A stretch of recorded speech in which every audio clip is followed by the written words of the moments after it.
السلام علیکم نحمده ونصلي على رسوله الكريم اما بعد فاعوذ بالله من الشيطان الرجيم بسم الله الرحمن الرحيم رب اشرح لي صدري ويسر لي امري واحلل عقدة من لساني يفقهوا قولي اللهم ارنا الحق حقا وارزقنا اتباعه وارنا الباطل باطلا وارزقنا اجتنابه آمین یا رب العالمین۔ 8واں پارہ۔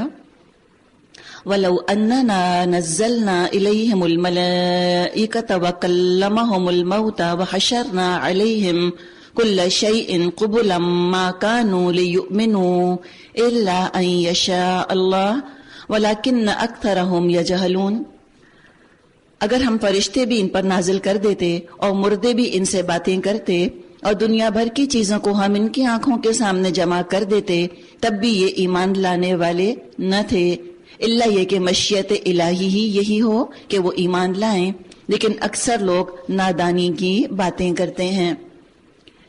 تو ایمان نہ لانے والوں کے بارے میں بتایا جا رہا ہے کہ ثبوت کی کمی کی وجہ سے ایمان سے دور نہیں ہیں، ناپسندیدگی اور ریولژن کی وجہ سے دراصل یہ ایمان سے دور ہیں۔ اور جہالت کی بات کی جا رہی ہے کہ کچھ لوگ ہیں وہ چاہتے کہ ہر حال میں ہر انسان کو ہدایت دے دیں، میرے اور آپ کے چاہنے سے کچھ نہیں ہوتا، یہ تو ہدایت لینے والے پر ڈیپینڈ کرتا ہے کہ وہ اپنا دل کھول رہا ہے یا نہیں۔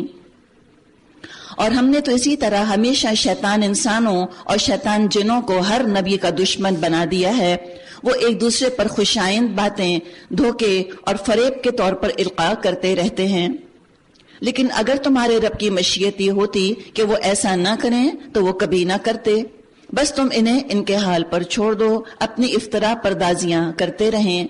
یہ سب کچھ ہم انہیں اسی لیے کرنے دے رہے ہیں کہ جو لوگ آخرت پر ایمان نہیں رکھتے ان کے دل اس خوشنما دھوکے کی طرف مائل ہوں اور وہ اس سے راضی ہو جائیں اور ان برائیوں کا اکتساب کریں جن کا اکتساب وہ کرنا چاہتے ہیں۔ عربی میں اگر آپ پڑھیں تو الفاظ آئے ہیں زخرف القول غرورا۔ زخرف کہا جاتا ہے ملمہ چڑھانے کو، کورنگ کر دینے کو، جیسے پیتل ہے اس کے اوپر سونے کا پانی چڑھا دیا جائے، کسی گھٹیا چیز کو ایسے پیش کیا جائے کہ وہ اعلیٰ چیز لگے، ڈیکوریشن۔ تو جنوں میں سے بھی شیطان ہوتے ہیں، اور جو جن شیطان ہوتے ہیں ان کا کام ہوتا ہے دلوں کے اندر وسوسہ ڈالنا۔ انسانوں میں سے بھی شیطان ہوتے ہیں، ان کا کام ہوتا ہے سامنے آنا، مجلسوں میں بیٹھنا، دوستی کرنا، اور سب سے خطرناک جو کام ہوتا ہے انسان شیطانوں کا، ہمارا ٹرسٹ جیتنا، ہمارا اعتماد حاصل کر لینا، ایک فرینڈ کے طور پہ پوز کرنا، اور اس کے بعد پھر ہمیں ایسے مشورے دینا کہ جو ہمیں اللہ سے بدگمان یا بدظن کر دیں۔ شیطان دراصل صفت ہے، اس کا مطلب ہے اللہ کی رحمت سے دوری۔ تو یہ انسان بھی کام کرتے ہیں، پہلے انسان یہ ساری کوششیں کرتے ہیں اور شیطان ان کے ساتھ مل کے دلوں کے اندر وسوسہ اندازی کرتے ہیں۔ تو ایک ظاہر میں کام کر رہا ہے، ایک باطن میں۔ تو آپ دیکھیں نا، شیطانوں کی پوری ٹیم ہے جو چلی چلی آ رہی ہے۔ ہمیں بھی سوچنا ہے کہ ہم اپنے ڈیفنس کے لیے نہتے کیوں ہیں، تنہا کیوں ہیں۔ ہمیں بھی ٹیم ورک کی ضرورت ہے اس کے حملوں کو روکنے کے لیے۔ اور جھوٹی باتیں کیا پیش کرتے ہیں، غلط بات کو سچ اور حق کے طور پر پیش کرتے ہیں۔ مثال کے طور پہ بدتمیزی کو، بدلحاظی کو ٹین ایجر کا ہونا، ہارمونز کا ہونا بتا دیا جاتا ہے، ریجنگ ہارمونز، کہ چونکہ ٹین ایج آئی ہے، جھوم کے چڑھی ہے، لہٰذا ماں باپ سے ڈسٹرسٹ ہوگا یا ماں باپ کے آگے بدتمیزی ہوگی، یا ٹیچر کی بات نہ ماننا، یہ ٹیچر کو گھٹیا سمجھنا، یہ کوئی انٹیلیجنٹ ہونے کی علامت بن جائے، یا شرم اور حیا سے آزاد ہونا کوئی بولڈ ہونے کی علامت بن جائے۔ اللہ رسول کی بات ماننے والا بیکورڈ میڈیویل مدرسہ سٹف لگنے لگ جائے، اور بے عمل جو ہیں وہ پروگریسو اور لبرل لگنے لگ جائیں، ایلیٹسٹ لگنے لگ جائیں، جو پورے دین پر عمل کر رہے ہیں ریجڈ اور ایکسٹریمسٹ لگنے لگ جائیں، جو کچھ کو مانتے ہیں کچھ کو نہیں مانتے، تو وہ دراصل ویل بیلنسڈ اپروچ کہلانے لگ جائے۔ تو یہ اس طرح کے خیالات جو ہیں یہ شیطان مل کر ڈالتے ہیں۔ اب اس کا جواب بتایا جا رہا ہے، افغیر اللہ ابتغی حکما، پھر جب یہ حال ہے کیا میں اللہ کے سوا کوئی اور فیصلہ کرنے والا تلاش کروں، حالانکہ اس نے پوری تفصیل کے ساتھ تمہاری طرف کتاب نازل کر دی ہے، اور جن لوگوں کو ہم نے تم سے پہلے کتاب دی تھی وہ جانتے ہیں یہ کتاب تمہارے رب ہی کی طرف سے حق کے ساتھ نازل ہوئی ہے، لہٰذا تم شک کرنے والوں میں شامل مت ہو۔ فلا تکونن من الممترین، شک مت کرنا۔ ایک جاہل انسان، غریب انسان، ان پڑھ انسان، لو سٹیٹس کا انسان آپ سے آ کر کوئی بات کہتا ہے دین کے بارے میں، آپ ایک کان سے سنیں گی دوسرے کان سے نکال دیں گی، اس کی باتیں آپ کے دل میں شک نہ پیدا کریں گی۔ شک آتا ہے انسان کے دل میں جب انسان کسی کو اپنے سے زیادہ دولت مند، اپنے سے زیادہ کیرزمیٹک پرسنالٹی رکھنے والا، اپنے سے زیادہ ڈگری یافتہ، اور خاص طور پہ فورن ڈگریز، بڑا کرزما ہے، خوبصورت شکل ہے، بہت تعلیمی یافتہ ہے، بڑا ایلیٹ ہے معاشرے میں، وہ جب دین کے خلاف باتیں کرتے ہیں تو دلوں کے اندر شکوک پیدا ہو جاتے ہیں۔ تو کہا جا رہا ہے یہ مت کرنا، اور علاج بتا دیا کہ اگر تمہارے دل میں شک آئے، لوگوں سے پوچھنے مت جانا، ہو سکتا ہے تمہیں پہچان نہ ہو، تم کسی کو اپنا دوست سمجھ کے جاؤ پوچھنے کے لیے، اور ہم دوستوں ہی کے پاس مشورہ لینے جاتے ہیں، ہو سکتا ہے وہ تمہارا دوست جو ہے وہ دراصل شیطان ہی ہو لیکن دوست کے روپ میں ہو، تم اس کو ٹرسٹ کر رہے ہو، اعتماد کرتے ہو، وہ تم سے محبت جتلاتا ہے، تمہارے دل میں بھی اس کی محبت ہے اور تم کو ورغلا دے، دین سے بہکا دے۔ تو لوگوں کے پاس جانے سے پہلے اللہ کی کتاب سے تم پوچھ لیا کرو، اللہ جو میں یہ کام کر رہی ہوں درست ہے کہ نہیں؟ دعا کر لو، قرآن کھول لو، اور قرآن سے جو کچھ تم کر رہے ہو اس کی پہلے دلیل حاصل کرو، اور اس کے بعد جا کے لوگوں سے مشورہ کس بات پہ کرو؟ اس بات پہ نہیں کہ میں یہ کام کروں یا نہ کروں، اس بات پر کہ کیسے کروں، اور اللہ کی بات میں اس میں کیا شک ہے؟ فرمایا تمہارے رب کی بات سچائی اور انصاف کے اعتبار سے کامل ہے، کوئی اس کی فرامین کو تبدیل کرنے والا نہیں، اور وہ سب کچھ سنتا اور جانتا ہے۔ صدقم و عدلا کا ذکر آ رہا ہے۔ صدق، ہر بات قرآن کی سچی ہے، ہر بات، عقل نے نہیں جھٹلایا، فطرت نے نہیں جھٹلایا، ہماری جو معاشرے کی جو بھی ہم دیکھتے ہیں، جو ہماری ایک مورل سینس ہے، جو اخلاقی حص ہے ہماری، اس نے کبھی قرآن کی تعلیمات کو نہیں جھٹلایا، سائنس نے کبھی قرآن کی تعلیمات کو نہیں جھٹلایا، تاریخ نے کبھی نہیں جھٹلایا۔ جو ریویلڈ نالج ہے وہ تو الحمدللہ اپنی جگہ ہے، اور جو ایکوائرڈ نالج ہے اس کی روشنی میں بھی آج قرآن کو جب دیکھا جا رہا ہے تو قرآن بہرحال آج کے ایکوائرڈ نالج سے آگے ہی محسوس ہوتا ہے۔ تو صدق، سچی ہے اس کی ہر بات، بالکل جو ہماری فطرت ہے یہ اس کی روشنی میں ہم کو باتیں بتاتی ہے۔ عورت کو عورت کے حساب سے قرآن گائیڈ کرتا ہے اور مرد کو مرد کے حساب سے گائیڈ کرتا ہے، اور عدل ہی عدل ہے اس کے اندر، جسٹس ہی جسٹس ہے، عدل کی بات کرتا ہے، قرآن ظلم نہیں کرتا۔ اگر اس نے عورت کی پیسے کے معاملے میں گواہی آدھی رکھی ہے یا مردوں کو 4 شادی کی اجازت دی ہے، رخصت دی ہے، عدل ہی عدل ہے، 100% دل ہمارا ٹھکا ہوا ہونا چاہیے اس بات کے اوپر۔ دوسرے عدل سے مراد اعتدال، ماڈریشن ہے اس کے اندر، ایکسٹریمزم بالکل نہیں ہے۔ تو انلائٹنڈ ماڈریشن تو قرآن سے ملتی ہے، جو قرآن کو چھوڑ دیتے ہیں وہ ایکسٹریمز پر چلے جاتے ہیں۔ اور پھر انسانی فطرت اور انسانی جسم، نفس اور روح کے درمیان بھی اس نے عدل کیا ہے، جسم کو جسم کا حق دیا ہے، روح کو روح کا حق دیا۔ نہ انسانی خواہشات کے پیچھے چلتا ہے بالکل کہ بالکل انسان کی خواہشات کے حساب سے ہو جائے، اور نہ ہی انسان کے جذبات اور فطرت پر اتنا زبردست کوئی بوجھ ڈالتا ہے کہ انسان اس کو برداشت نہ کر سکے۔ رہبانیت نہیں ہے اس کے اندر، موناسٹسزم نہیں ہے، بہت خوبصورت، بڑا متواضع، بڑا بیلنسڈ دین ہے۔ فرمایا وَإِن تُطِعْ أَكْثَرَ مَن فِي الْأَرْضِ يُضِلُّوكَ عَن سَبِيلِ اللَّهِ إِن يَتَّبِعُونَ إِلَّا الظَّنَّ وَإِنْ هُمْ إِلَّا يَخْرُصُونَ۔ اے محمد صلی اللہ علیہ وسلم، اگر آپ ان لوگوں کی اکثریت کے کہنے پر چلیں جو زمین میں بستے ہیں، وہ تو آپ کو اللہ کے راستے سے بھٹکا دیں گے، وہ تو محض گمان پر چلتے ہیں اور قیاس آرائیاں کرتے ہیں۔ تو یہاں پر اکثر کی پیروی کرنے سے ہمیں روک دیا گیا۔ کسی نے کہا ہے نا کہ what is right is not always popular and what is popular is not always right۔ تو ہمیں تو حق کی پیروی کرنے والا انشاءاللہ تعالی بننا ہے۔ در حقیقت تمہارا رب زیادہ بہتر جانتا ہے کون اس کے راستے سے ہٹا ہوا ہے اور کون سیدھی راہ پر ہے۔ پھر اگر تم لوگ اللہ کی آیات پر ایمان رکھتے ہو تو جس جانور پر اللہ کا نام لیا گیا ہو اس کا گوشت کھاؤ۔ یہ تو لگتا ہے شاید آج کے کانٹیکسٹ میں ہی نازل ہوئی ہے۔ جا کے ذرا یورپ کے ممالک سے پوچھو کہ ذبیحہ اگر وہ چین شروع کر رہے ہیں، ذبیحہ اونلی، حلال اونلی فوڈ چین اگر شروع کر رہے ہیں تو ایشو ہے کیا؟ وَمَا لَكُمْ، کیا ہو گیا ہے تم کو؟ ہم سوچیں کہ لو اللہ کے نام پہ ذبح کیا تو کسی کو کیا اس میں شکایت ہو سکتی ہے؟ دنیا والوں کا جو حال ہے، جو دنیا کے بڑے بڑے ترقی یافتہ ممالک ہیں، وہ تو کہتے ہیں freedom of expression, freedom of choice, ہم تو سیکولر ہیں۔ تو پھر تمہیں کیا اعتراض ہے؟ تم کیوں کہہ رہے ہو کہ ہم کیس کر دیں گے؟ تم کیوں کہتے ہو کہ یہ تو بڑا ڈسکریمنیشن ہے، یہ تو بڑا پریجوڈس ہے کہ واہ تم خالی وہ کھانا پیش کر رہے ہو جو کہ اللہ کے نام پر اور اللہ کے بتائے ہوئے طریقے سے کاٹا گیا ہے، ذبح کیا گیا ہے. اس قدر ریاکشن ہے دنیا میں. آپ جا کر دیکھیں بعض ممالک میں تو ایک لگتا ہے انہی سے پوچھا کیا ہو گیا تمہیں، اب کہاں گیا تمہارا سیکولرزم، اب کہاں گئی فریڈم آف چوائس، اب کہاں گیا فریڈم آف ایکسپریشن. حقیقت ہے کہ سیکولرزم سے زیادہ ایکسٹریم اور اس سے زیادہ انٹالرنٹ مذہب اور کوئی نہیں ہے جو کہ سیکولرزم ہے، جس کی مثالیں ہم دیکھ رہے ہیں.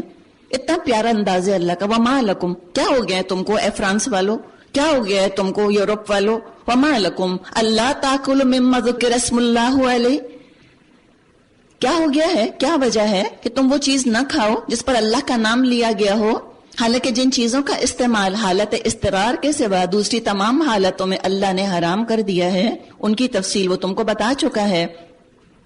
بکثرت لوگوں کا حال یہ ہے علم کے بغیر محض اپنی خواہشات کی بنا پر گمراہ کن باتیں کرتے ہیں. ان حد سے گزرنے والوں کو تمہارا رب خوب جانتا ہے.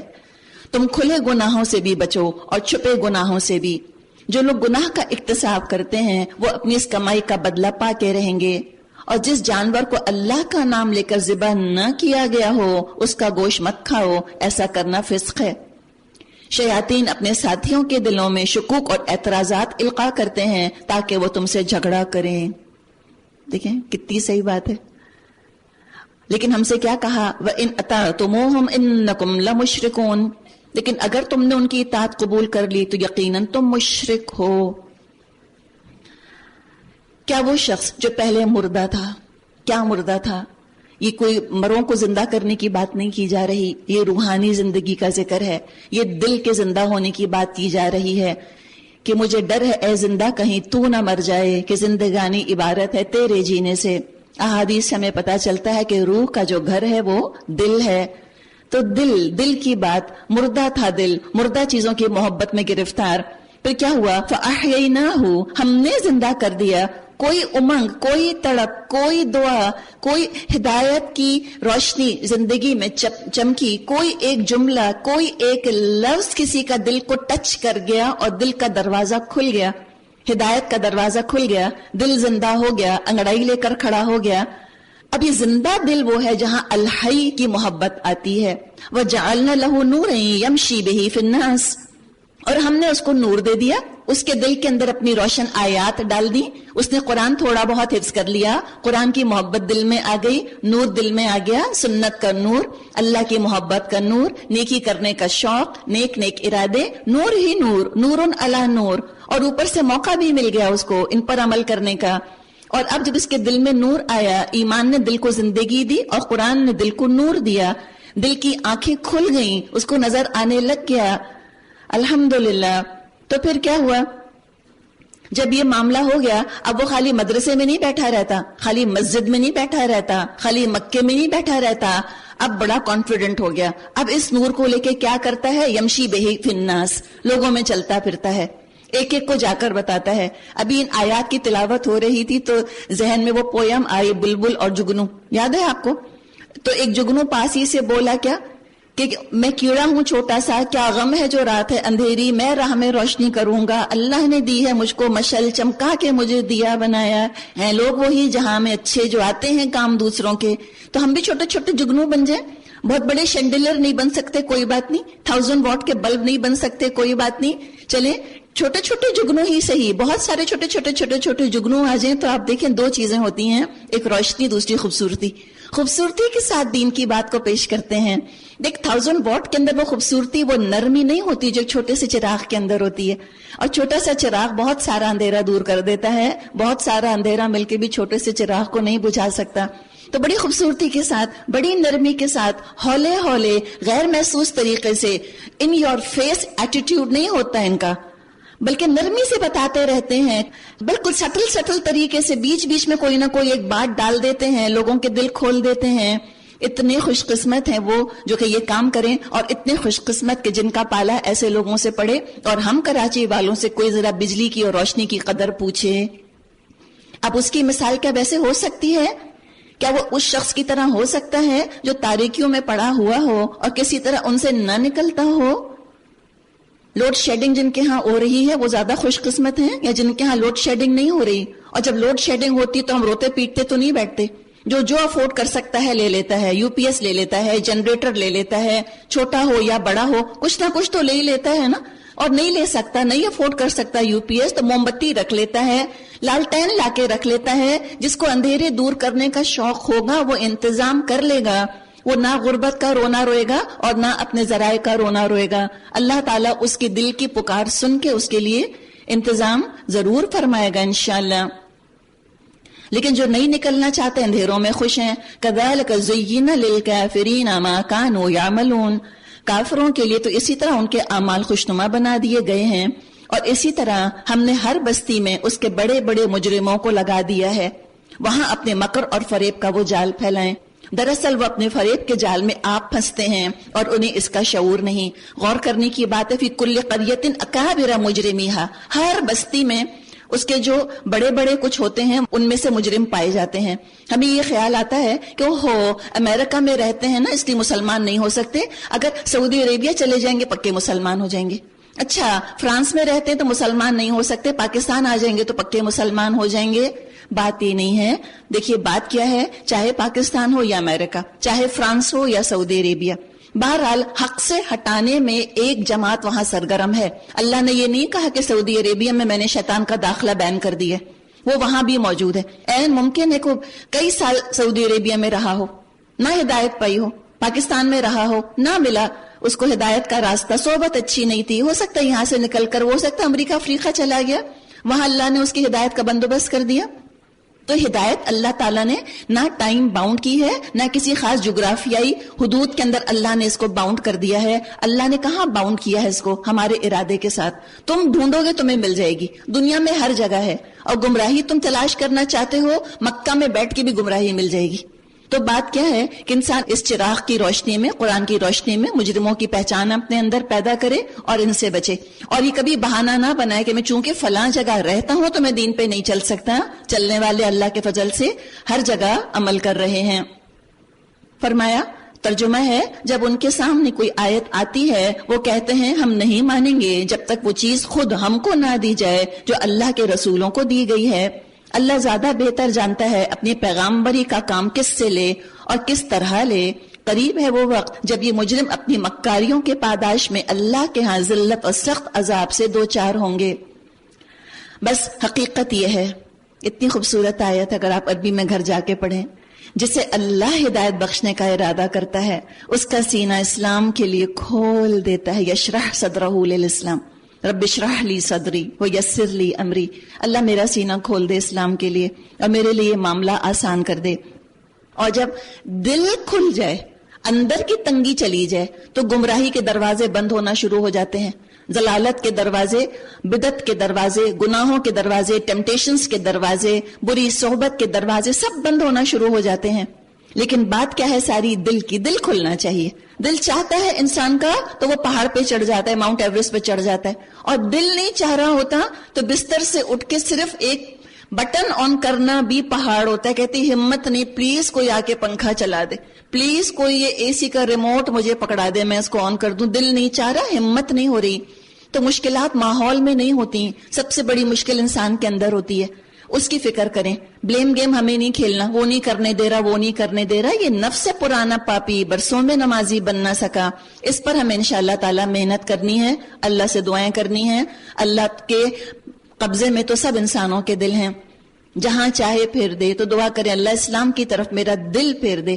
اندر کی مشکل, اندر کی تنگی دور ہو گئی, باہر کی ساری مشکلات پہ انسان قابو پا لے گا.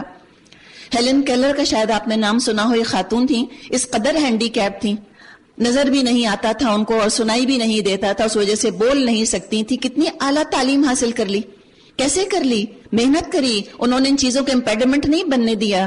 اور جو اس کی آنکھیں بھی ہوتی ہیں, کان بھی ہوتے ہیں, بول بھی سکتے ہیں, وہ کیسے جاہل رہ گئے؟ دل نہیں چاہتا, یا کہہ دیتے ہیں ہمیں موقع نہیں ملا. نہیں, موقع تو تلاش کرنے سے مل ہی جاتا ہے. اور جو گمراہ ہو تو اللہ بھی کہتا ہے جاؤ گمراہ ہو جاؤ. اور جسے اللہ گمراہی میں ڈالنے کا ارادہ کرتا ہے اس کے سینے کو تنگ کر دیتا ہے اور ایسا بھیجتا ہے کہ اسلام تصور کرتے ہی اس کو یوں معلوم ہوتا ہے گویا اس کی روح آسمان کی طرف پرواز کر رہی ہے۔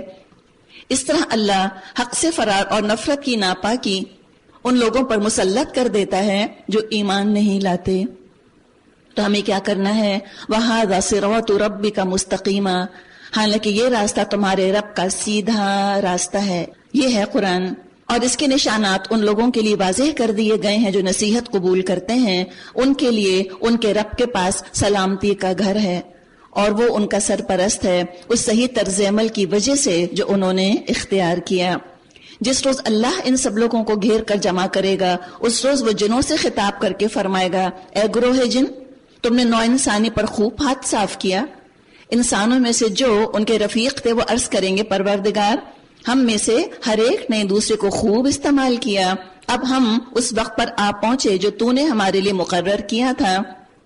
اللہ فرمائے گا، اچھا اب آگ تمہارا ٹھکانہ ہے، اس میں تم ہمیشہ رہو گے، اس سے بچیں گے صرف وہی جنہیں اللہ بچانا چاہے، بے شک تمہارا رب دانا اور علیم ہے۔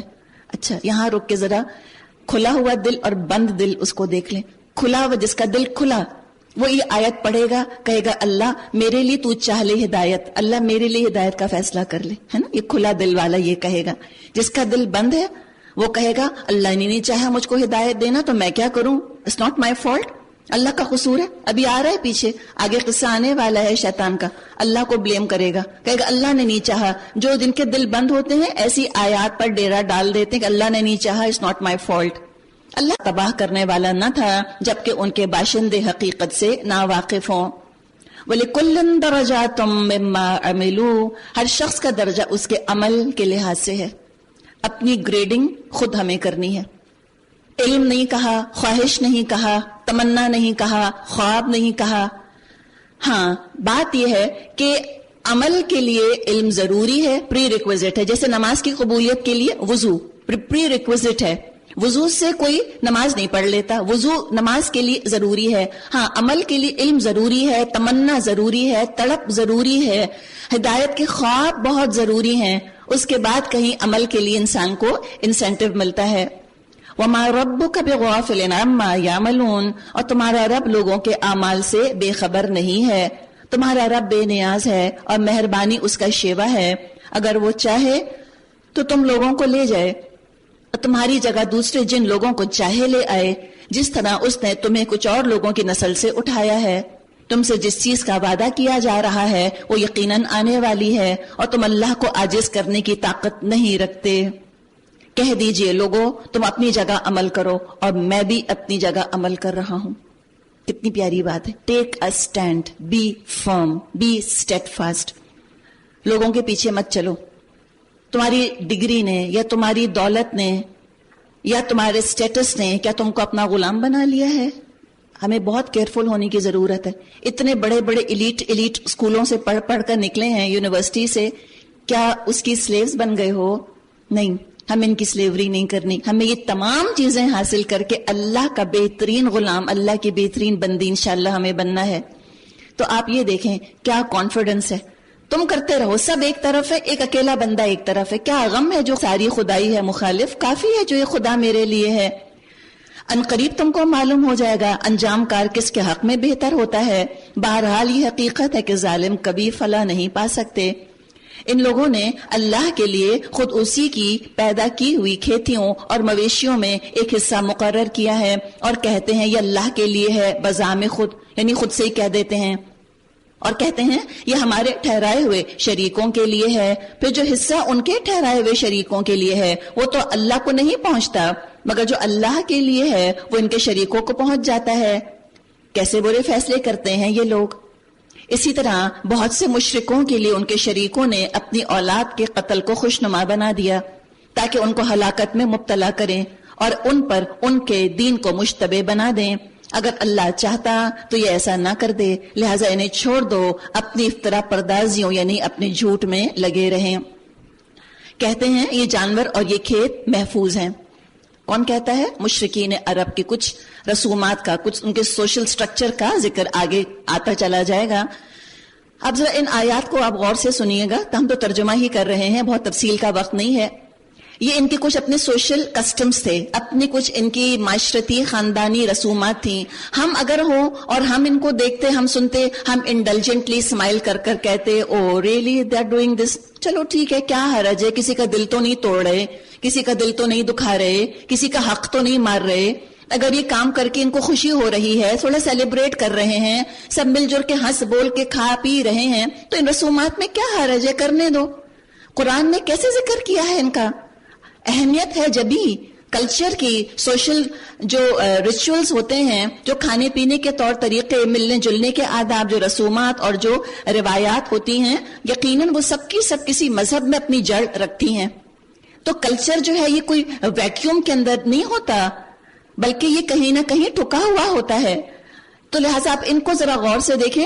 وقت نہیں ہے، آپ خود اپنے ذہن کو انشاءاللہ استعمال کر کے اپنے معاشرے کے اندر جو اس طرح کی رسومات ہوتی ہیں مختلف موقعوں پر، ان کو ذرا آپ خود ٹیلی کرتی چلی جائیے، اور آپ کو اندازہ ہو جائے گا کہ اگر دل نہیں دکھ رہا، کسی کا دل نہیں ٹوٹ رہا، کسی کا حق نہیں مارا جا رہا، تب بھی ہم کو یہ حق نہیں ہے کہ اپنی مرضی سے ہم طرح طرح کی رسومات ایجاد کر لیں اور بھولے بن کر پھر کہہ دیں لو حرجی کیا ہے اس کے اندر، سو واٹ، تھوڑا خوشی تو ہو گئے ہیں، ہنس بول ہی تو رہے ہیں. نہیں، وہ کیا کہتے ہیں، وَقَالُوا هَٰذِهِ أَنْعَامٌ وَحَرْثٌ حِجْرٌ، یہ کہتے ہیں یہ جانور اور یہ کھیت محفوظ ہیں، انہیں صرف وہی لوگ کھا سکتے ہیں جنہیں ہم کھلانا چاہیں، حالانکہ یہ پابندی ان کی خود ساختہ ہے. یہ حرج کیوں کہا انہوں نے خود سے، یہ کیوں بنائی رسم خود سے جب اللہ نے، اللہ کے رسول نے نہیں بتایا؟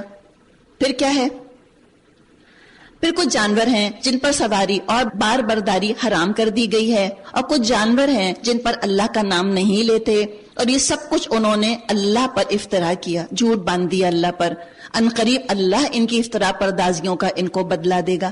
ہم کہیں لو اتنی سی چیز پر اتنی بڑی بات یہ ہے کہ جب اس طرح کی چیزیں لی جاتی ہیں اور توحید میں جب اس طرح مشرکانہ مذاہب کی رسومات شامل کر لی جاتی ہیں، تو ہر رسم اپنے ساتھ شرک کا چھوٹا سا حصہ لے کر آتی ہے.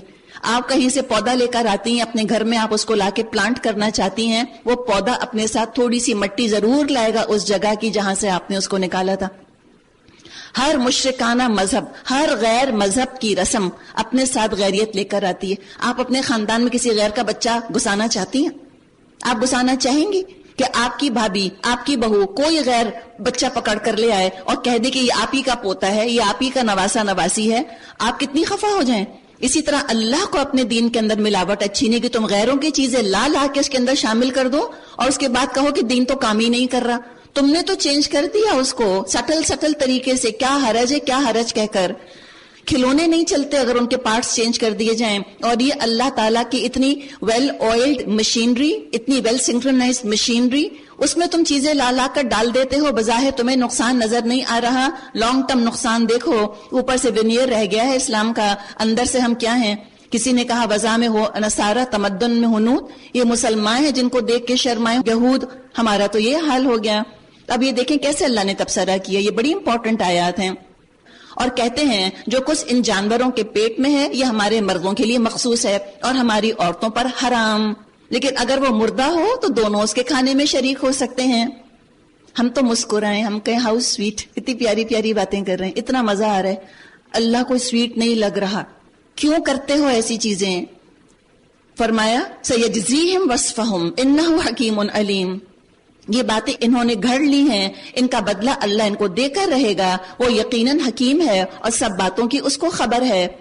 یقیناً خسارے میں پڑ گئے وہ لوگ جنہوں نے اپنی اولاد کو جہالت اور نادانی کی بنا پر قتل کیا اور اللہ کے دیے ہوئے رزق کو اللہ پر افترا پردازی کر کے حرام ٹھہرا لیا. یقیناً وہ بھٹک گئے اور ہرگز وہ راہ راست پانے والوں میں نہ تھے. وہ اللہ ہی ہے جس نے طرح طرح کے باغ اور پاکستان اور نخلستان پیدا کیے، کھیتیاں اگائیں جس سے قسم قسم کی معقولات حاصل ہوتی ہیں، زیتون اور انار کے درخت پیدا کیے جن کے پھل صورت میں مشابہ اور مزے میں مختلف ہیں. کلوا من ثمرہ، کھاؤ اس کی پیداوار جبکہ وہ پھلیں، اور اللہ کا حق ادا کرو جب ان کی فصل کاٹو اور حد سے مت گزرو. انہ لا یحب المسرفین، اللہ حد سے گزرنے والوں کو پسند نہیں کرتا. پھر وہی ہے جس نے مویشیوں میں سے وہ جانور بھی پیدا کیے جن سے سواری اور بار برداری کا کام لیا جاتا ہے، اور وہ بھی جو کھانے اور بچھانے کے کام آتے ہیں. کھاؤ کلو مما رزقکم اللہ، کھاؤ ان چیزوں میں سے جو اللہ نے تمہیں بخشی ہیں، اور شیطان کی پیروی مت کرو، وہ تمہارا کھلا دشمن ہے۔ ثمانیۃ ازواج، یہ 8 نر و مادہ ہیں، 2 بھیڑ کی قسم سے اور 2 بکری کی قسم سے۔ اے محمد ان سے پوچھو اللہ نے ان کے نر حرام کیے ہیں یا مادہ، یا وہ بچے جو بھیڑوں اور بکریوں کے پیٹ میں ہوں؟ ٹھیک ٹھیک علم کے ساتھ مجھے بتاؤ اگر تم سچے ہو۔ یہ ان کے اپنی خود ساختہ رسومات تھیں، یہ ان کے اپنے سیلیبریشنز تھے، اس کا ذکر ہے، ان کی اپنی رسمیں تھیں۔ پھر دیکھیں کیا حرج ہے؟ حرج یہ ہے کہ دین میں ملاوٹ کر دی تم نے، تمہیں پتہ بھی نہیں چلا۔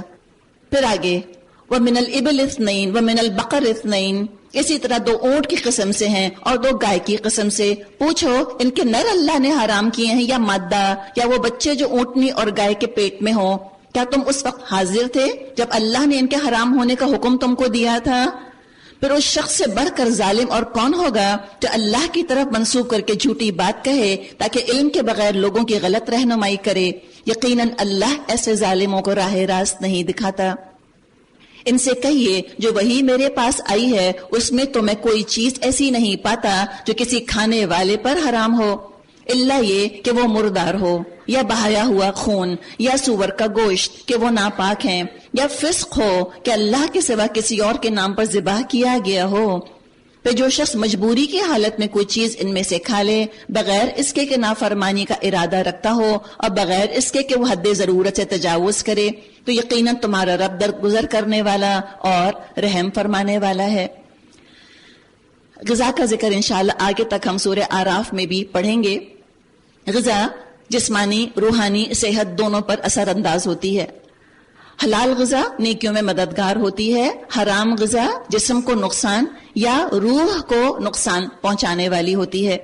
اور سائنٹیفکلی بھی اگر ہم دیکھیں تو یہ بات یقیناً ثابت ہو سکتی ہے کہ حرام غذا جسم پر اثر انداز کس طرح سے ہوتی ہے؟ کیا پتا وہ جو ہارمونز ہماری باڈی میں ہیں یا کوئی کیمیکلز ہیں یا انزائمز ہیں ان پر اثر ڈالتی ہو، اور یہ ہارمونز ہیں، کیمیکلز ہیں، انزائمز ہیں، یہ دماغ کو کنٹرول کرتے ہیں۔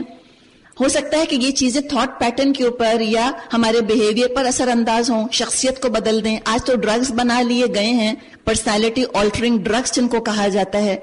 تو غذا کے بارے میں اگر اللہ نے ہمیں کچھ چیزوں سے روکا ہے یقیناً اس میں ہماری بھلائی ہے۔ وَعَلَى الَّذِينَ هَادُوا، اور جن لوگوں نے یہودیت اختیار کی ان پر ہم نے سب ناخن والے جانور حرام کر دیے تھے، اور گائے اور بکری کی چربی بھی بجز اس کے جو ان کی پیٹھ یا ان کی آنتوں سے لگی ہوئی ہو یا ہڈی سے لگی رہ جائے، یہ ہم نے ان کی سرکشی کی سزا ان کو دی تھی۔ اور جو کچھ ہم کہہ رہے ہیں بالکل سچ کہہ رہے ہیں۔ اب اگر وہ آپ کو جھٹلائیں تو ان سے کہہ دو میرے رب کا دامن رحمت وسیع ہے اور مجرموں سے ان کے رب کا عذاب پھیرا نہیں جاتا۔ ہمارے پاس چوائس ہے مسلم بننے کی، ہم دعا کریں اللہ ہمیں مسلم بن کر زندہ رہنا نصیب کر، اللہ ہم مجرم بن کر تجھ سے نہ ملیں۔ یہ مشرک لوگ تمہاری ان باتوں کے جواب میں ضرور کہیں گے اگر اللہ چاہتا تو ہم شرک نہ کرتے اور نہ ہمارے باپ دادا اور نہ ہم کسی چیز کو حرام ٹھہراتے۔ ایسی ہی باتیں بنا بنا کر ان سے پہلے کے لوگوں نے بھی حق کو جھٹلایا تھا، یہاں تک کہ آخر کار ہمارے عذاب کا مزہ انہوں نے چکھ لیا۔ ان سے کہو کیا تمہارے پاس کوئی علم ہے جسے ہمارے سامنے پیش کر سکو؟ تم تو محض گمان پر چل رہے ہو اور میری قیاس آرائیاں کرتے ہو۔ قل فللہ الحجۃ البالغہ، تمہاری اس حجت کے مقابلے میں حقیقت رس حجت تو اللہ کے پاس ہے۔ بے شک اگر اللہ چاہتا تو تم سب کو ہدایت دے دیتا۔ ان سے کہو لاؤ اپنے وہ گواہ جو اس بات کی شہادت دیں کہ اللہ ہی نے ان چیزوں کو حرام کیا ہے۔ پھر اگر وہ شہادت دے دیں تم ان کے ساتھ شہادت مت دینا، اور ہرگز ان لوگوں کے خواہشات کے پیچھے مت چلنا جنہوں نے ہماری آیات کو جھٹلایا ہے۔ یعنی never be scared to be the odd one out, کوئی بات نہیں۔ سوشل پرسیکیوشن سے مت ڈرنا، سوشل آؤٹ کاسٹ ہونے سے مت ڈرو، تقوی کا تقاضا یہی ہے۔ ان کے پیچھے مت چلنا جنہوں نے ہماری آیات کو جھٹلایا ہے اور جو آخرت کے منکر ہیں اور جو دوسروں کو اپنے رب کا ہمسر بناتے ہیں۔ اے محمد صلی اللہ علیہ وسلم ان سے کہیے تعالوا آ جاؤ اتلو ما حرم ربکم علیکم، میں تم کو ریالٹی بتاتا ہوں کہ اللہ نے اصل میں کیا حرام کیا ہے، تم نے کیا یہ چیزیں گھڑ لی ہیں۔ اور دیکھیے جو بھی مشرک مذاہب کی رسومات ہیں سب میں شگون بڑا پایا جاتا ہے، اور شگون لینا تو خود شرک قرار پایا ہے۔ تو شگون نہیں لینا. ہاں کن چیزوں سے بچو میں بتاتا ہوں. یہ سمجھو جو احکامات یہاں آ رہے ہیں اور آگے انشاءاللہ بنی اسرائیل میں بھی ہم ان کی طرح کی کچھ ہدایات پڑھیں گے. یہ سمجھے کہ تورات کے 10 کمانڈمنٹس کا ایک خلاصہ ہے احکامات عشرہ کا. کیا ہے؟ کیا حرام کیا اللہ نے؟ اللہ تشرکو بہ شیئا، یہ کہ اس کے ساتھ کسی کو شریک مت کرو، اور اپنے والدین کے ساتھ نیک سلوک کرو، حسن سلوک کرو. حدیث میں آتا ہے کہ وہ شخص کتنا بد نصیب ہے کہ اس نے والدین کو پایا، ایک کو یا دونوں کو، اور ان کی خدمت کر کے جنت حاصل نہ کر سکا. تو والدین دراصل جنت کا دروازہ ہیں. تو یہ جنت میں داخل ہونے کے موٹے موٹے بڑے بڑے دروازے بتائے جا رہے ہیں. ایک یہ کہ اللہ کے ساتھ کسی کو شریک نہ کرنا، دوسرے والدین کے ساتھ بہت اچھا سلوک کرنا، محبت کی نظر سے ان کو دیکھنا. اگر تم سے کم پڑھے لکھے بھی ہیں تو تم کم از کم ان کے ساتھ تحقیر آمیز سلوک تو نہ کرنا. خود پڑھے ہوئے نہیں تو کیا ہوا، تمہیں تو پڑھا دیا. اگر خود کمپیوٹر الٹریٹ ہے تو ڈونٹ رول یور آئیز کہ او مائی گاڈ ان کو تو آئی پیڈ بھی چلانا نہیں آتا. تو کیا ہوا، پیدا تو کیا ہے نا تم کو، آئی پیڈ نے تو تم کو پیدا نہیں کیا. اس سے اتنے امپریس ہو. تو اچھا سلوک کرو، احسان کرو، بہت زیادہ اچھا سلوک کرو. احسان ان معنوں میں نہیں کہ جیسے ہم اردو میں احسان استعمال کرتے ہیں. ماں باپ کا تو حق ادا کوئی نہیں کر سکتا، اور حق سے بڑھ کر دینا احسان کہلاتا ہے. حق نہیں ادا کر سکتے، احسان کیا کرو گے؟ حق ادا کرنے کی بھرپور کوشش کرو. وَلَا تَقْتُلُوا أَوْلَادَكُمْ مِنْ إِمْلَاقٍ، اور اپنی اولاد کو مفلسی کے ڈر سے قتل مت کرو. ہم تمہیں بھی رزق دیتے ہیں اور ان کو بھی دیں گے. اور بے شرمی کی باتوں کے قریب بھی مت جاؤ، خواہ وہ کھلی ہوں خواہ وہ چھپی ہوں. دور رہو فواحش سے. اور فواحش کے اندر قرآن میں تو زنا کو، عمل قوم لوط کو، اور برہنگی یعنی کہ نیوڈ رہنے کو، جھوٹی تہمت کو، اور باپ کی منکوہہ سے نکاح کرنے کو فحش کہا گیا ہے. حدیث میں چوری کرنے کو، شراب نوشی کو اور بھیک مانگنے کو بھی فحش کہا گیا. اور گالی دینا بھی فحش ہے، گندی زبان بھی فحش ہے. فحش کے ساتھ ہم خاص قسم کا لباس لے آتے ہیں ذہن کے اندر صرف، اور وہ بھی خالی عورتوں سے متعلق نہیں. فحش یا حیا یہ صرف چند ظاہری چیزوں سے کنیکٹڈ نہیں ہے، اس کے بڑے وسیع معنی ہیں.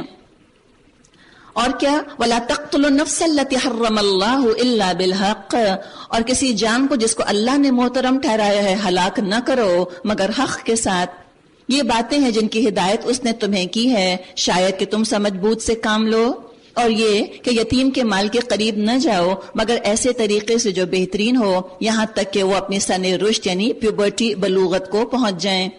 اور ناپ تول میں پورا انصاف کرو. ہم ہر شخص پر ذمہ داری کا اتنا ہی بار ڈالتے ہیں جتنا کہ اس کے امکان میں ہے.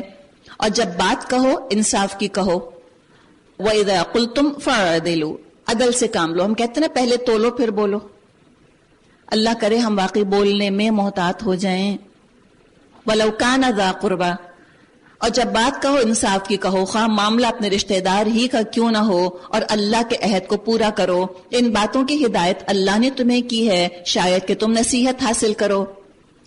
نیز اس کی ہدایت یہ ہے کہ یہی میرا سیدھا راستہ ہے، لہٰذا تم اسی پر چلو، اور دوسرے راستوں پر مت چلو کہ وہ اس کے راستے سے ہٹا کر تم کو پراگندہ الگ الگ کر دیں گے. یہ ہے وہ ہدایت جو تمہارے رب نے تمہیں دی ہے. لعلکم تتقون، شاید تم تقوی اختیار کرو.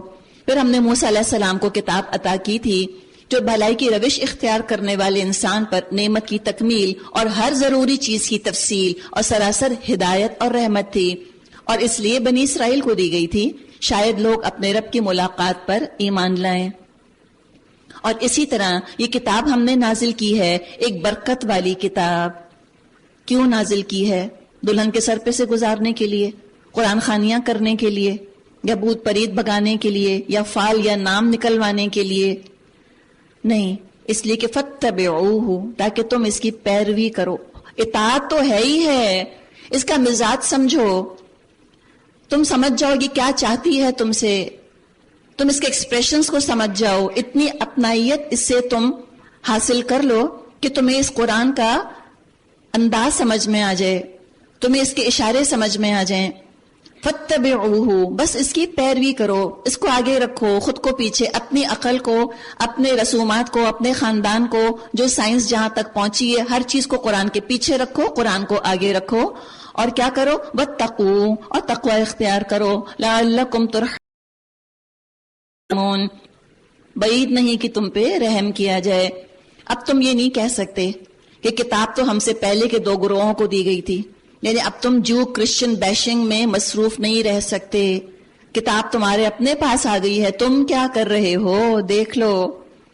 اور یہ مت کہنا کہ ہمیں تو کچھ خبر ہی نہ تھی کہ وہ کیا پڑھتے پڑھاتے تھے. اور اب تم یہ بہانہ نہیں کر سکتے کہ اگر ہم پر کتاب نازل کی گئی ہوتی تو ہم ان سے زیادہ راست رو ثابت ہوتے. دیکھیں خاص اس کا جو ریفرنس ٹو کانٹیکسٹ ہے وہ تو مشرکین عرب ہیں، لیکن آج میں اور آپ بھی اسی کے اندر آتے ہیں.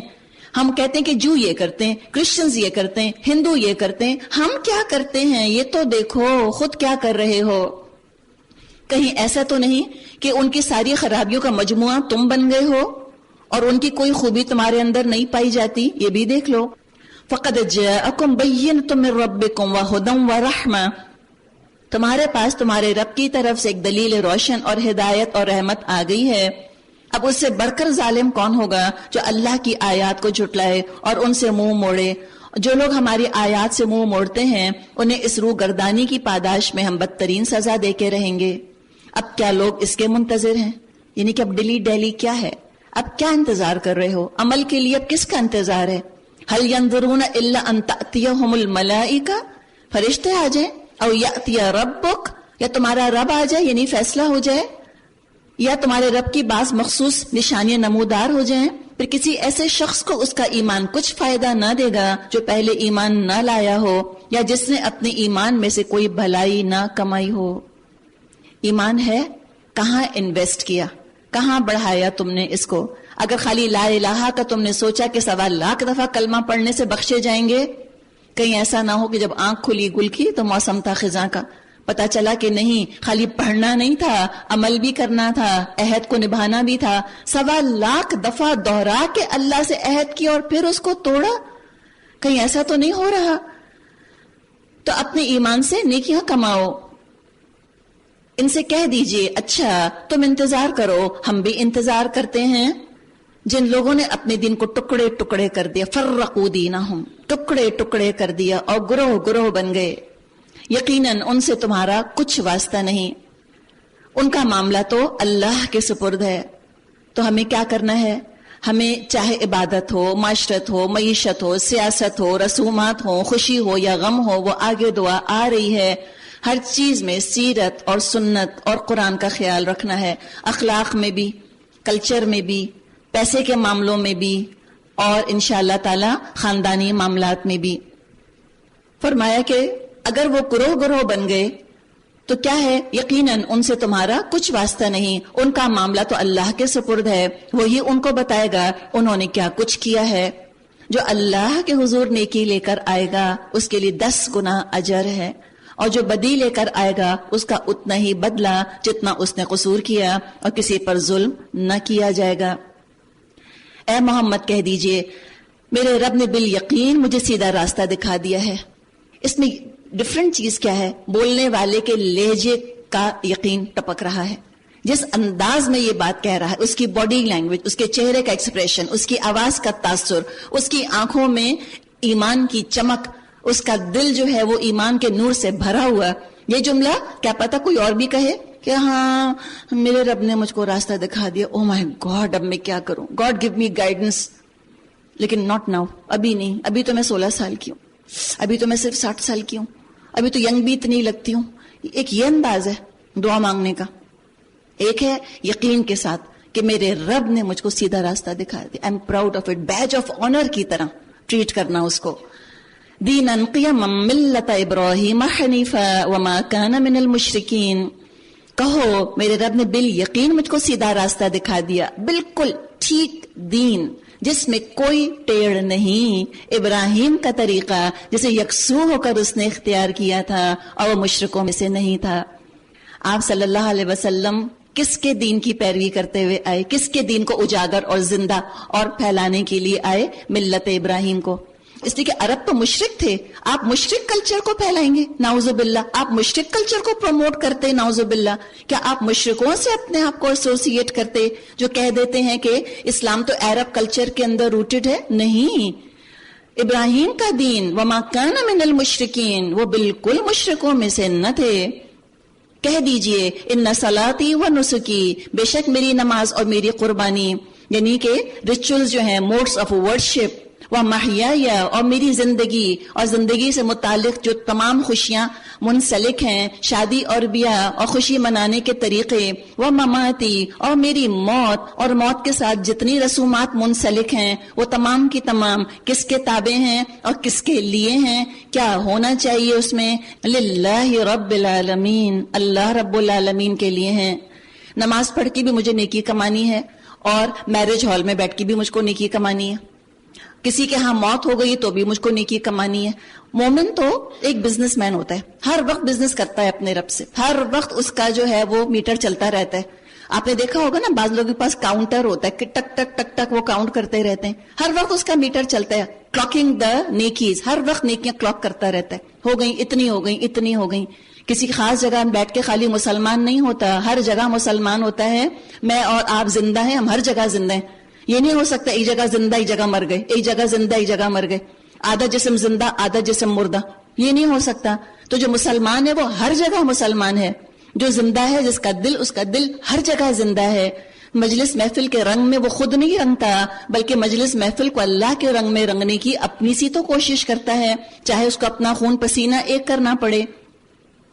تو سب اللہ کے لیے ہے، اور یہ دعا کیجئے آج کہ اللہ میرے اندر للہیت پیدا کر دے۔ یہی خلوص ہے، یہی سنسیریٹی ہے، اور اللہ نے اسی لیے ہم کو پیدا کیا ہے کہ ہم اللہ کے غلام، اللہ کے بندے بنے۔ اللہ راضی ہو جائے گا، اللہ لوگوں کو راضی کر دے گا انشاءاللہ آپ سے، اور اللہ ناراض ہو گیا تو ساری دنیا مل کے بھی اللہ کو آپ سے راضی نہ کر سکے گی۔ لا شریک لہ، اس کا کوئی شریک نہیں، وَبِذَلِكَ أُمِرْتُ، اور اسی کا مجھے حکم دیا گیا، وَأَنَا أَوَّلُ الْمُسْلِمِينَ، اور میں سب سے پہلے سر تاج جھکانے والا ہوں۔ یعنی یہ کوئی بڑھ چال نہیں ہے، کراؤڈ مینٹالٹی نہیں ہے کہ سارا کچھ قرآن پڑھ کے میں دائیں بائیں دیکھوں، اچھا کتنوں نے عمل کیا، او مائی گاڈ کوئی نہیں کر رہا، اچھا پھر میں حج کرنے کے بعد سوچوں گی۔ نہیں، سب سے پہلے میں کھڑی ہو جاؤں، میں کرنا شروع کر دیتی ہوں۔ ٹھیک ہے، اللہ میرا سپورٹر ہے، انا اول المسلمین، I'll be the trend setter، میں کر کے دکھاتی ہوں انشاءاللہ۔ کہو کیا میں اللہ کے سوا کوئی اور رب تلاش کروں، حالانکہ وہی ہر چیز کا رب ہے؟ ہر شخص جو کماتا ہے اس کا ذمہ وہ خود اٹھاتا ہے، کوئی بوجھ اٹھانے والا دوسرے کا بوجھ نہیں اٹھاتا۔ تم سب کو اپنے رب کی طرف پلٹنا ہے، اس وقت وہ تمہارے اختلافات کی حقیقت تم پر کھول دے گا۔ وہی ہے جس نے تم کو زمین کا خلیفہ بنایا اور تم میں سے بعض کو بعض کے مقابلے میں زیادہ بلند درجے دیے۔ یہ دیکھتے ہیں ہم کو زیادہ خوبصورت، دنیا میں مناٹنی نہیں ہے، رنگا رنگی ہے، ڈائیورسٹی ہے، کوئی زیادہ خوبصورت، کوئی زیادہ گورا، کوئی زیادہ عقلمند، کوئی زیادہ امیر، کوئی زیادہ نیک، کوئی زیادہ عالم، کوئی زیادہ اچھی جگہ رہتا ہے۔ تو اللہ نے کیا، یہ اللہ کی تقسیم ہے، پہلے تو اس پر راضی ہو جائیے۔ رضیت باللہ ربا، میں راضی ہوں اللہ کے رب ہونے پہ، وبی محمد نبی، اور نبی اکرم صلی اللہ علیہ وسلم کے نبی ہونے پہ، وبالاسلام دین، اور اسلام کے دین ہونے پر میں راضی ہوں۔ اللہ کی تقسیم ہے، میں تقدیر سے نہیں لڑ رہی، تقدیر سے لڑنا اللہ کے فیصلے پہ ناراض ہونا ہے۔ تو اللہ نے تقسیم کی ہے، اچھا کیوں کی ہے؟ لِيَبْلُوَكُمْ فِي مَا آتَاكُمْ، تاکہ اس میں تمہاری آزمائش کرے۔ نعمت کی ذمہ داری ہمیں محسوس کرائی جا رہی ہے، صرف کچھ چھن جانے پر آزمائش نہیں ہوتی، صرف کچھ چھن جانے پر پریشان نہیں ہونا چاہیے، کچھ مل جانے پر بھی پریشان ہونا چاہیے، فکر مند ہونا چاہیے کہ اللہ تعالیٰ یہ بھی تو آزمائش ہے، اور اللہ اس میں پورا اترنے کی مجھے توفیق عطا فرما۔ اور قرآن جو ہے وہ نعمت بن کر آیا ہے کہ ہماری نعمتوں کو، جو اللہ نے بلیسنگز ہم کو دی ہیں، قرآن جو ہے ان کو سیدھے راستے پر لگا دیتا ہے۔ یہ ہماری دنیاوی نعمتیں، یہ دولت، پیسہ، انٹیلیجنس، آئی کیو، یہ کوئی معاشرے کے اندر کوئی مقام، کوئی رتبہ، یہ جہنم میں لے جانے کا سبب نہیں بنتا انسان کو۔ شیطان ہائی جیک نہیں کر سکتا ہماری ان چیزوں کو، غلط جگہ انویسٹ نہیں کرا سکتا۔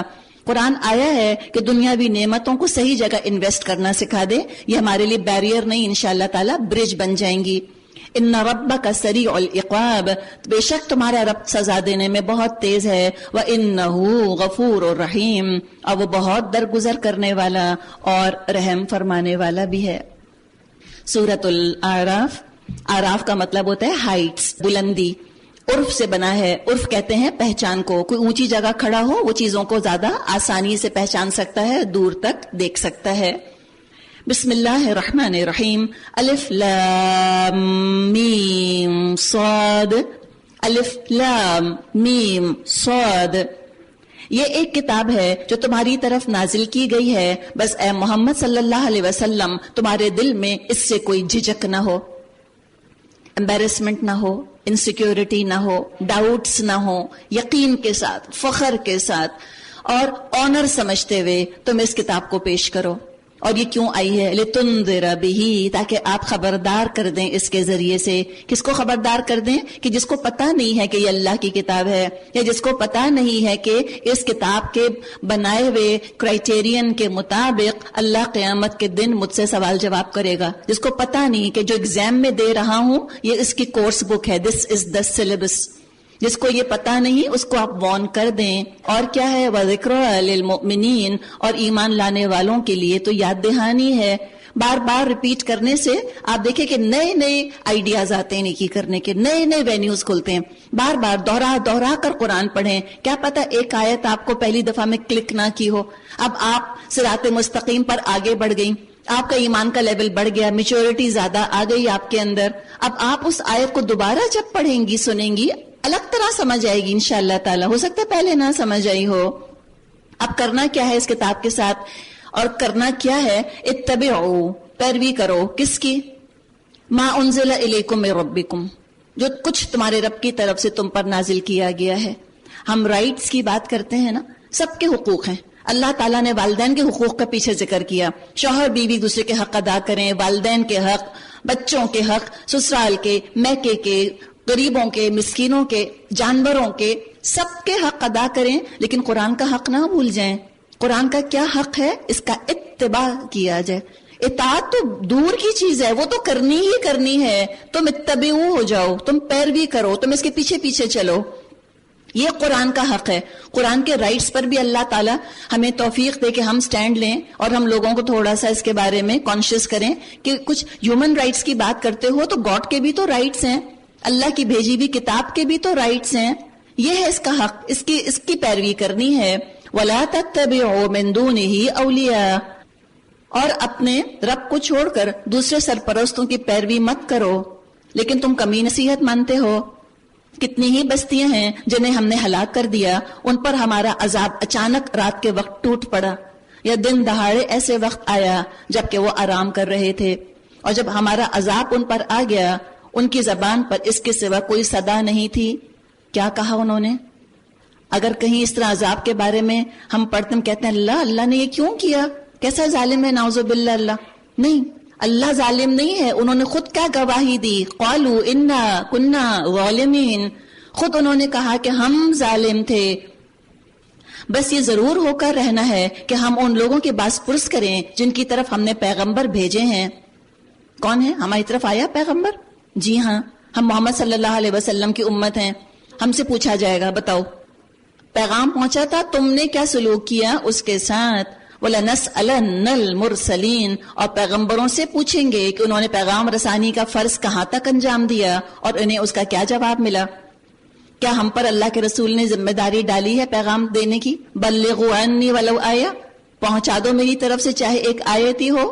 فلیبلغ الشاہد الغائب، پہنچا دے جو موجود ہے اس کو جو کہ موجود نہیں. تو ہم تو دو طرف سے ہماری کوشچننگ ہوگی، ایک یہ کہ ہم ریسیپینٹ ہیں اور دوسرے ہم دینے والے ہیں. دنیا والوں کو پیغام پہنچایا کہ نہیں؟ گجراتی زبان اتنی چھوٹی سی زبان ہے جو ہندوستان پاکستان وغیرہ میں بولی جاتی ہے، اس کی گرامر ایک کرسچن نے لکھی. اس کو کیا دلچسپی ہو گئی گجراتی لینگویج سے؟ کیوں لکھی گجراتی کی گرامر؟ اس لیے لکھی تاکہ بائبل کا وہ گجراتی میں ٹرانسلیشن کر سکے. ڈیڈیکیشن دیکھیں. ہم بھی الحمدللہ عقل والے، علم والے ہیں، اللہ ہم کو بھی اس کام کی توفیق دے دے. پھر ہم خود پورے علم کے ساتھ ساری سرگزشت ان کے آگے پیش کر دیں گے. آخر ہم کہیں غائب تو نہ تھے. والوزن یومئذ الحق، اور وزن اس روز عین حق ہوگا. وزن ہی حق ہوگا یا حق ہی میں وزن ہوگا. اب یہ حق کے متعلق کیا کیا ہے؟ حق کیا ہے؟ قرآن کے مطابق ہو، سنت کی روشنی میں ہو، دل کے اندر خلوص ہو، میتھڈ بالکل درست ہو. دوسرے کس طرح وزن پیدا ہوگا؟ جتنا زیادہ معاملہ سٹیپ ہے دنیا میں، جتنی مشکلات، جتنے آڈز زیادہ ہیں، ان آڈس کے اگینسٹ جو کام کرتا ہے اس کا اجر اتنا زیادہ بڑھ جائے گا. کسی کو صبح اٹھنا بہت مشکل لگتا ہے, فجر کے لیے اٹھتا ہے, تو فجر پڑھنے والوں کا سبھی کا ہے. آپ دیکھیں نا, کچھ مارننگ لاکس ہوتے ہیں, چہکتے چہکتے صبح اٹھ جاتے ہیں. کچھ نائٹ آؤلز ہوتے ہیں بیچارے, کہ آپ رات بھر جگوا لیں لیکن وہ صبح اٹھنا, اللہ لگتا ہے کہ اتنی جلدی سورج کیوں نکل آتا ہے, 9 بجے نکلتا تو کیا ہو جاتا. تو ان کے لیے بھی اٹھنا ڈفرینٹ ہے.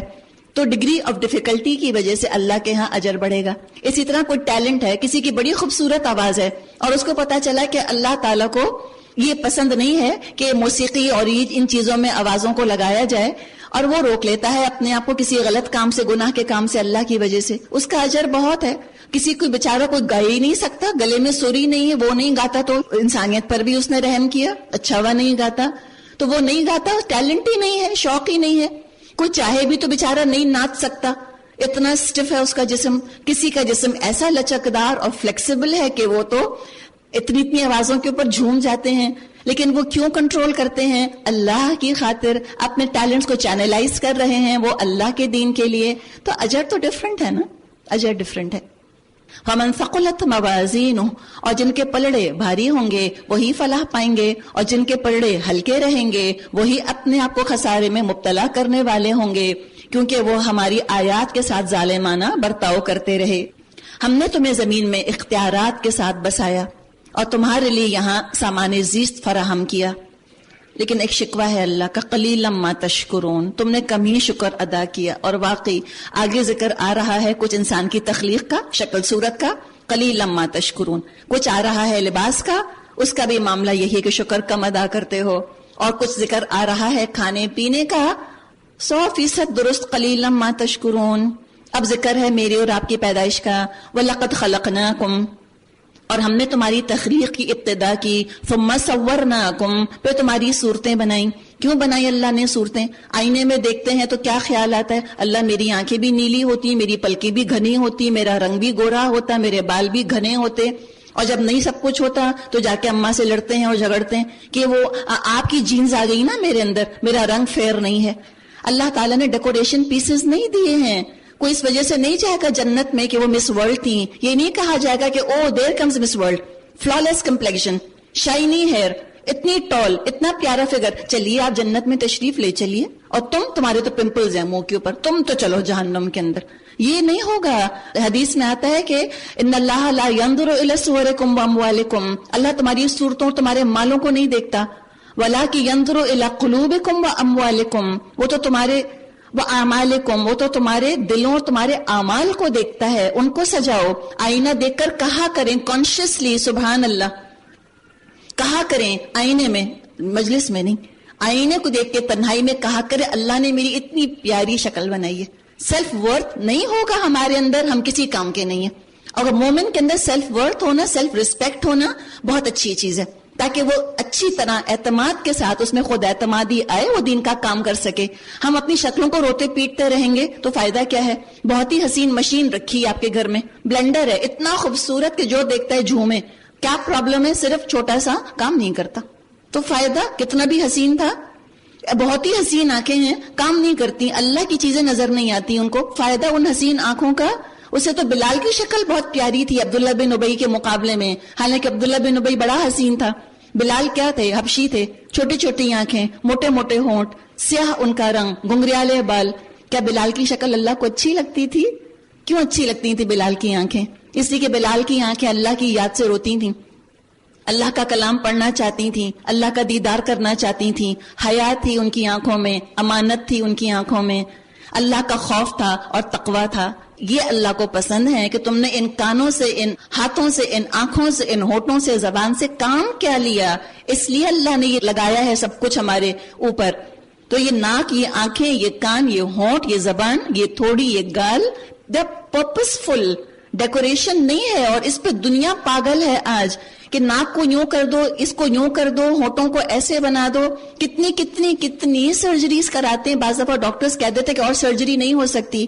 ایک پروگرام کہیں دیکھا تھا, وہاں پہ ایک خاتون نے 18 دفعہ اپنی ناک کی سرجری کرائی تھی. ان دی اینڈ ہوا یہ کہ اور سرجری نہیں ہو سکی, نہ ناک ان کی پسند کی بنی, بیچاری سونگ بھی نہیں سکتی تھی, اتنا